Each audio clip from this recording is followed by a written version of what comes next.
Millions of feet of fire hose must be placed out of service and discarded each year. As part of the effort to become a zero-waste facility, the staff at the North Zone Fire Cache conducted a waste audit to find out what kinds of materials were going into the trash. Their findings inspired them to look for a second life for fire hoses and other materials. There are requirements for fire departments, like city fire departments and county fire departments.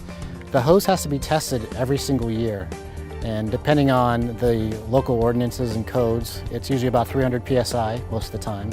And if the hose bursts, it's no good anymore. Also, if a hose reaches a certain age, even if it doesn't fail, it has to get thrown out. The nonprofit group Hose2Habitat connects zoos and animal sanctuaries with donations of industrial materials that can be diverted from landfills and safely used for animal enrichment. Volunteers from Hose2Habitat are working with public and private entities to create ongoing repurposing, recycling programs. Hose2Habitat is a 501c3 nonprofit organization, and our mission is to divert materials from landfill waste stream and put them into animal zoos and sanctuaries to provide enrichment and comfort for the animals. Our organization came into being when our founder, Lisa Daly, was volunteering at a fire station, and one day she was at our local zoo, which happens to be the National Zoo, and she noticed in the primate enclosure some fire hose on a cargo net. And she said, oh, well, they're using this material for that purpose. She had no idea, because at the local fire station, when they decommission their fire hose for various reasons, they actually dump it right into the landfill.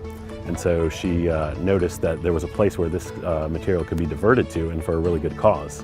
Using the fire hose for enrichment items and housing items for the animals is spectacular. It's a way to reuse a resource, and it provides so many different abilities. You can make, hammocks for them, you can make toys for them, you can make puzzles for them to get, feeders.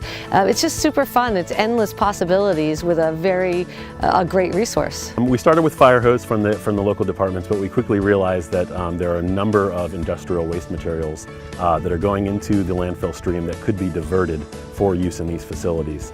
And early on, we were lucky enough to have someone from an Owens Corning plant reach out to us about a supply of fire hose that they had at their plant.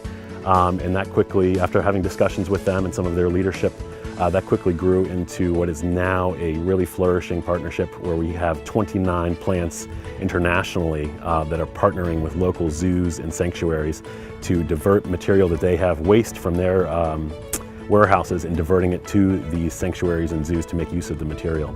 We started the partnership in mid-2015, shortly after Hose2Habitat became a charitable organization. And we've been expanding the program ever since. And I think at this point we have about 27 of our manufacturing locations throughout the United States and Canada, several in Europe, as well as I think one in India that's since started a relationship with Hose2Habitat and has been introduced to either a local zoo or wildlife sanctuary. And so it's just a lot of persistence. It's a lot of showing the people, hey, this can be used for good. You don't have to throw it away. You don't have to spend a lot of money on disposing it, because even with disposal, there's permits, there's third-party companies you got to contract with to haul it away. Here it's going right to the nonprofits, and almost every one of these zoos and sanctuaries and rescues, almost every one of them are nonprofits, or they have very limited funding to accomplish their mission of conservation and education. So you will be seeing these items at Turtle Bay. Myself and the other trainers have been here working on hammocks, puzzle feeders, toys and enrichment. We brought one home yesterday and the skunk went nuts for it. She loved it so much. Nothing but positive stuff. It excites me on so many levels because one, we're helping the environment, and two, we are helping to enrich the lives of the animals that for many reasons are living captively. It could be because they have a disease, so they can't be released into the wild. It could be because they're rehabilitating an injury for eventual release into the wild. It could be that there's a conservation effort to breed them or to study them for scientific purposes. So the fact that we're making their lives better and simultaneously keeping things out of our landfills and reusing the products from industry is it's a wonderful thing, because it's a win-win-win all around. Personally, this is so rewarding for me to be involved on a corporate level and a personal level.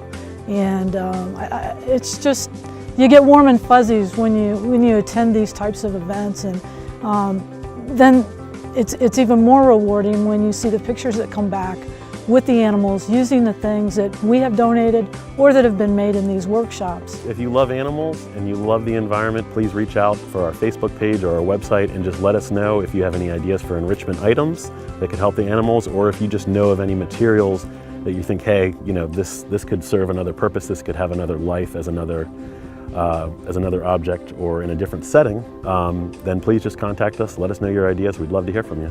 We're just going to try to spread this program as quickly and propagate it as much as possible in this short amount of time.